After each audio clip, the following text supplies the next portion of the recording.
नमस्कार विद्यार्थी मित्रांनो, आरव्हीडी अकॅडमी या आपल्या आवडत्या यूट्यूब चॅनलमध्ये सर्वांचे स्वागत आहे। विद्यार्थी मित्रांनो, आजच्या व्हिडिओमध्ये आपण महाराष्ट्राचा भूगोल अतिसंभाव्य 30 प्रश्न घेतलेले आहेत। विद्यार्थी मित्रांनो, हा व्हिडिओ सर्वांनी शेवटपर्यंत पाहायचा आहे। व्हिडिओ आवडल्यास व्हिडिओला एक लाईक करायचा आहे आणि चॅनलवर नवीन असल्यास चॅनलला सबस्क्राईब करायचं आहे, कारण तुम्हाला अशी महत्त्वपूर्ण व्हिडिओज नक्कीच बघावास मिळतील। विद्यार्थी मित्रांनो, हा व्हिडिओ सर्वांनी प्रामाणिकपणे शेवटपर्यंत सोडवायचा आहे। तुम्हाला 30 पैकी किती प्रश्नाची उत्तरे बरोबर येतात तुम्ही आपला अभ्यास या ठिकाणी चेक करू शकता। तुम्हाला आणि किती प्रश्नाची उत्तरे बरोबर येतील या ठिकाणी तुम्ही शेवटी कमेंट करून सांगायचं आहे। तर विद्यार्थी मित्रांनो, आपल्या व्हिडिओला सुरुवात करूया। बघा विद्यार्थी मित्रांनो, या ठिकाणी प्रश्न क्रमांक पहिला आहे, वनामती ही संस्था खालीलपैकी कोणत्या एका शहरामध्ये आहे? वनामती ही एक संस्था आहे, खालीलपैकी कोणत्या एका शहरामधली संस्था आहे? बघा विद्यार्थी मित्रांनो, ऑप्शन क्रमांक 2 राहील, वनामती ही संस्था नागपूर या शहरामधली ती संस्था आहे। प्रश्न क्रमांक 2 पहा, राष्ट्रसंत तुकडोजी महाराज यांची समाधी मोझरी खालीलपैकी कोणत्या एका जिल्ह्यामध्ये? राष्ट्रसंत तुकडोजी महाराज यांची समाधी मोझरी खालीलपैकी कोणत्या एका जिल्ह्यामध्ये आहे? तर विद्यार्थी मित्रांनो, या ठिकाणी ऑप्शन क्रमांक 1 राहील पहा, मोझरी ही समाधी अमरावती या जिल्ह्यामध्ये। ऑप्शन क्रमांक 1 या ठिकाणी आपले योग्य उत्तर असेल। बघा प्रश्न क्रमांक 3 काय आहे, महाराष्ट्र राज्यामधला पहिला डिजिटल जिल्हा खालीलपैकी कोणता आहे? महाराष्ट्र राज्यामधला पहिला डिजिटल जिल्हा खालीलपैकी कोणता एक जिल्हा आहे? बघा विद्यार्थी मित्रांनो, ऑप्शन क्रमांक 2 राहील, महाराष्ट्रामधला पहिला डिजिटल जिल्हा नागपूर हा जिल्हा आहे। ऑप्शन क्रमांक 2 या ठिकाणी आपले योग्य उत्तर असेल। बघा प्रश्न क्रमांक 4 काय आहे, शिवकालीन प्रसिद्ध पन्हाळगड खालीलपैकी कोणत्या एका जिल्ह्यामध्ये? शिवकालीन प्रसिद्ध पन्हाळगड हा किल्ला खालीलपैकी कोणत्या एका जिल्ह्यामध्ये आहे? विद्यार्थी मित्रांनो, या ठिकाणी ऑप्शन क्रमांक 3 राहील, शिवकालीन प्रसिद्ध पन्हाळगड हा किल्ला कोल्हापूर या जिल्ह्यामध्ये। ऑप्शन क्रमांक 3 या ठिकाणी आपले योग्य उत्तर असेल। बघा प्रश्न क्रमांक 5 काय आहे, अकोला हा जिल्हा खालीलपैकी कोणत्या प्रशासकीय विभागामध्ये येणारा जिल्हा आहे? अकोला हा जिल्हा खालीलपैकी कोणत्या प्रशासकीय विभागामध्ये येणारा जिल्हा आहे? विद्यार्थी मित्रांनो, अकोला हा जिल्हा अमरावती या प्रशासकीय विभागामध्ये येणारा तो एक महत्त्वपूर्ण जिल्हा आहे।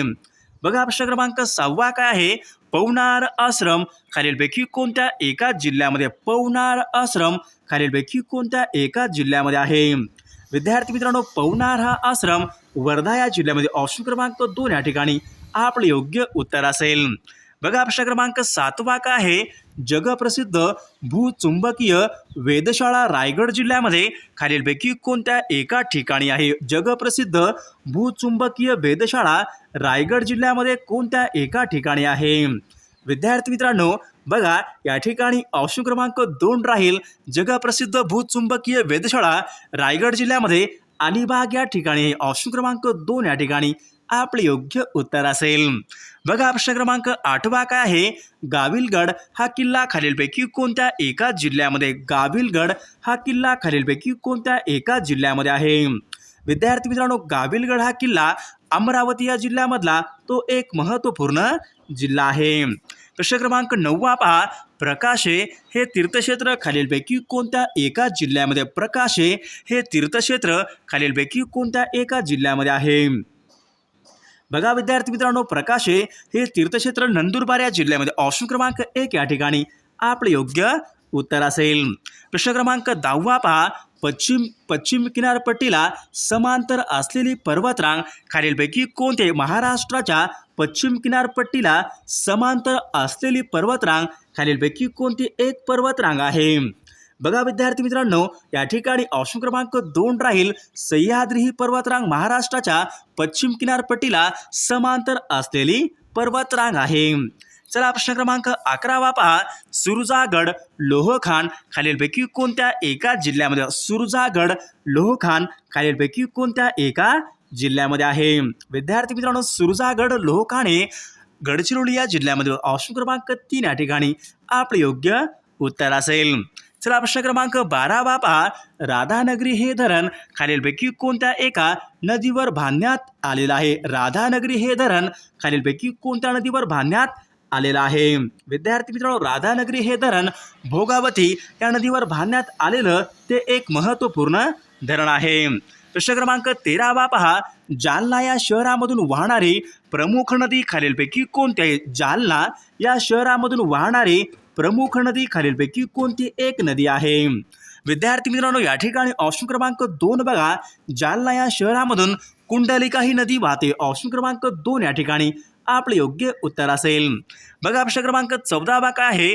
कोल्हापूर ते रत्नागिरी यांच्या दरम्यान कोणता घाट लागतो? कोल्हापूर ते रत्नागिरी यांच्या दरम्यान कोणता घाट लागतो?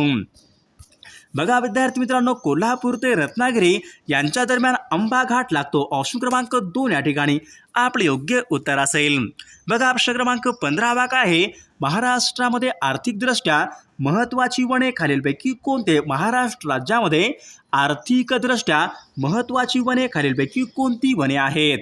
बघा या ठिकाणी ऑप्शन क्रमांक 2 राहील, महाराष्ट्रामध्ये पानझडी वने ही आर्थिकदृष्ट्या महत्त्वाची वने असतात। ऑप्शन क्रमांक 2 आपले योग्य उत्तर आहे। चला प्रश्न क्रमांक पुढचा पहा, दाभोसा हा धबधबा कोणत्या जिल्ह्यामधला तो धबधबा आहे? बघा दाभोसा हा धबधबा कोणत्या एका जिल्ह्यामधला तो धबधबा आहे? विद्यार्थी मित्रांनो, दाभोसा हा धबधबा पालघर या जिल्ह्यामधला तो एक महत्त्वपूर्ण धबधबा आहे।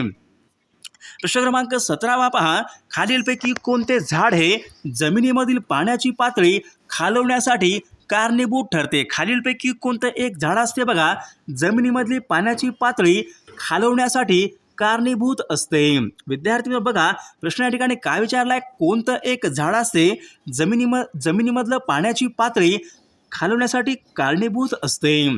ते झाड कोणतं आहे? बघा झाड कोणतं असतो? ऑप्शन क्रमांक 2 नीलगिरी हे झाड कारणीभूत असते। ऑप्शन क्रमांक 2 या ठिकाणी आपले योग्य उत्तर असेल। प्रश्न क्रमांक 18 पहा, बेडसा हे गुंफा मंदिर कोणत्या एका जिल्ह्यामध्ये? बेडसा हे गुंफा मंदिर कोणत्या एका जिल्ह्यामध्ये आहे? बेडसा, तर बेडसा हे गुंफा मंदिर ऑप्शन क्रमांक 1 राहील, पुणे या जिल्ह्यामध्ये आहे। प्रश्न क्रमांक पुढचा पहा, नंदुरबार जिल्ह्याच्या सरहद्दीवरून खालीलपैकी कोणती नदी वाहते? नंदुरबार जिल्ह्याच्या सरहद्दीवरून खालीलपैकी कोणती एक नदी वाहते? बघा नंदुरबार जिल्ह्याच्या सरहद्दीवरून कोणती नदी वाहते? तर नंदुरबार जिल्ह्याच्या सरहद्दीवरून नर्मदा ही नदी वाहते। ऑप्शन क्रमांक 2 या ठिकाणी आपले योग्य उत्तर असेल। प्रश्न क्रमांक 20 पहा, उजनी हे धरण कोणत्या एका नदीवर आहे? उजनी हे धरण खालीलपैकी कोणत्या एका नदीवर आहे? विद्यार्थी मित्रांनो, उजनी हे धरण भीमा नदीवरचं ते एक महत्त्वपूर्ण धरण आहे। प्रश्न क्रमांक 21 पहा, सुवर्णदुर्ग हा किल्ला खालीलपैकी कोणत्या एका जिल्ह्यामध्ये आहे? सुवर्णदुर्ग हा सागरी किल्ला आहे, तो कोणत्या एका जिल्ह्यामध्ये आहे? बघा विद्यार्थी ऑप्शन क्रमांक 1 राहील, सुवर्णदुर्ग हा सागरी किल्ला रत्नागिरी या जिल्ह्यामध्ये। ऑप्शन क्रमांक 1 या ठिकाणी आपले योग्य उत्तर असेल। प्रश्न क्रमांक 22 पहा, महाराष्ट्रामध्ये हरिहरेश्वर हे ठिकाण कशासाठी प्रसिद्ध आहे? महाराष्ट्र राज्यामध्ये हरिहरेश्वर हे ठिकाण कशासाठी प्रसिद्ध आहे? बघा विद्यार्थी मित्रांनो, हरिहरेश्वर हे ठिकाण समुद्रकिनारा यांच्यासाठी ते प्रसिद्ध। ऑप्शन क्रमांक 1 या ठिकाणी आपले योग्य उत्तर असेल। प्रश्न क्रमांक 23 पहा, चित्रकूट हा धबधबा कोणत्या एका नदीवरचा धबधबा आहे? चित्रकूट हा धबधबा कोणत्या एका नदीवरचा धबधबा आहे? चित्रकूट हा धबधबा, बघा विद्यार्थी मित्रांनो, चित्रकूट हा धबधबा इंद्रावती या नदीवरचा तो एक महत्त्वपूर्ण धबधबा आहे। प्रश्न क्रमांक 24 पहा, साल्हेर मुल्हेर हे किल्ले कोणत्या जिल्ह्यामधले ते किल्ले आहेत? साल्हेर मुल्हेर हे किल्ले कोणत्या एका जिल्ह्यामधले ते किल्ले आहेत? बघा साल्हेर मुल्हेर, बघा साल्हेर मुल्हेर हे किल्ले नाशिक जिल्ह्यामधले ते किल्ले आहेत। प्रश्न क्रमांक 25 पहा, ब्राह्मणवेल या ठिकाणी कोणत्या प्रकारच्या ऊर्जा निर्मितीचं केंद्र आहे? ब्राह्मणवेल हे ठिकाण कोणत्या प्रकारच्या ऊर्जा निर्मितीचं केंद्र आहे? बघा ब्राह्मणवेल, विद्यार्थी मित्रांनो, ब्राह्मणवेल या ठिकाणी कोणत्या प्रकारची ऊर्जा ही निर्माण केली जाते? ब्राह्मणवेल या ठिकाणी, तर ब्राह्मणवेल हे पवन ऊर्जा निर्मिती केंद्र आहे। प्रश्न क्रमांक 26 पहा, महाराष्ट्र निर्मितीच्या वेळी म्हणजेच सन 1960ला महाराष्ट्रामध्ये एकूण किती प्रशासकीय विभाग होते? महाराष्ट्राच्या निर्मितीच्या वेळी म्हणजेच सन 1960 मध्ये महाराष्ट्रामध्ये एकूण किती प्रशासकीय विभाग होते? बघा त्यावेळी महाराष्ट्रामध्ये एकूण 4 प्रशासकीय विभाग होते. चला प्रश्न क्रमांक 27 पहा. महाराष्ट्र राज्यामध्ये खालीलपैकी कोणत्या एका प्रशासकीय विभागामध्ये सर्वात जास्त तालुक्यांची संख्या आहे? महाराष्ट्रामध्ये सर्वात जास्त तालुके कोणत्या एका प्रशासकीय विभागामध्ये आहे? तर औरंगाबाद या प्रशासकीय विभागामध्ये सर्वात जास्त तालुक्यांची संख्या आहे. प्रश्न क्रमांक पुढचा पहा. महाराष्ट्रामध्ये सर्वाधिक क्षेत्रफळ कोणत्या एका जिल्ह्यात आहे? सर्वात जास्त क्षेत्रफळ कोणत्या एका जिल्ह्याचं आहे? क्षेत्रफळ तर अहमदनगर या जिल्ह्याचं सर्वात जास्त क्षेत्रफळ आहे. प्रश्न क्रमांक 29 पहा. 15 तालुक्यांची संख्या कोणत्या एका जिल्ह्यामध्ये? 15 तालुक्यांची संख्या खालीलपैकी कोणत्या एका जिल्ह्यामध्ये आहे? 15 तालुके कोणत्या एका जिल्ह्यामध्ये आहेत? तर 15 तालुके हे रायगड जिल्ह्यामध्ये एकूण 15 तालुके आहेत. बघा प्रश्न क्रमांक 30 पहा. पवन ऊर्जेमध्ये महाराष्ट्राचा देशामध्ये कितवा क्रमांक लागतो? पवन ऊर्जेमध्ये महाराष्ट्राचा देशामध्ये कितवा क्रमांक लागतो? विद्यार्थी मित्रांनो, पवन ऊर्जेमध्ये महाराष्ट्राचा देशामध्ये दुसरा क्रमांक लागतो. पहिला क्रमांक हा तामिळनाडू राज्याचा पहिला क्रमांक लागतो आणि दुसरा क्रमांक हा महाराष्ट्राचा लागतो. विद्यार्थी मित्रांनो, तुम्हाला व्हिडिओ कसा वाटला नक्कीच कॉमेंट करून सांगायचं आहे आणि तुम्हाला 30 पैकी किती प्रश्नाची उत्तरे बरोबर आलीत नक्कीच कॉमेंट करून सांगायचं आहे. विद्यार्थी मित्रांनो, सर्वांनी व्हिडिओला एक लाईक करायचं आहे, कारण तुमचं एक लाईक म्हणजे आम्हाला खूप जास्त मोटिवेशन देत असल्यामुळे सर्वांनी लाईक करायचं आहे आणि चॅनलला सबस्क्राईब करायचे, कारण तुम्हाला अशी महत्त्वपूर्ण व्हिडिओज नक्कीच बघावास मिळते. आणि विद्यार्थी मित्रांनो, महाराष्ट्र पोलीस भरतीसाठी आपल्याकडे 10,000 पेक्षा जास्त प्रश्नसंग्रह असलेलं आपल्याकडे एक PDF आहे. विद्यार्थी मित्रांनो, त्यामध्ये आपण 10,000 प्रश्न त्या ठिकाणी आपण टाकलेले आहेत. ते प्रश्न खूप महत्त्वाचे आहेत. मागे झालेले पोलीस भरतीला झालेले सर्व प्रश्न त्यामध्ये आपण ॲड केले. विद्यार्थी मित्रांनो, जर ते कोणाला घ्यायचं असेल तर 99 22 64 81 29 या मोबाईल क्रमांकावर फक्त 99 रुपये फोनपे किंवा गुगल पे करून तुम्ही पाठवू शकता. तुम्हाला 1 मिनिटाच्या आत व्हॉट्सॲपवर लगेच दिले जाईल आणि त्यासोबत तुम्हाला मागील 6 महिन्याच्या चालू घडामोडी पण मिळतील आणि नोट्स पण मिळतील एकदम मोफत.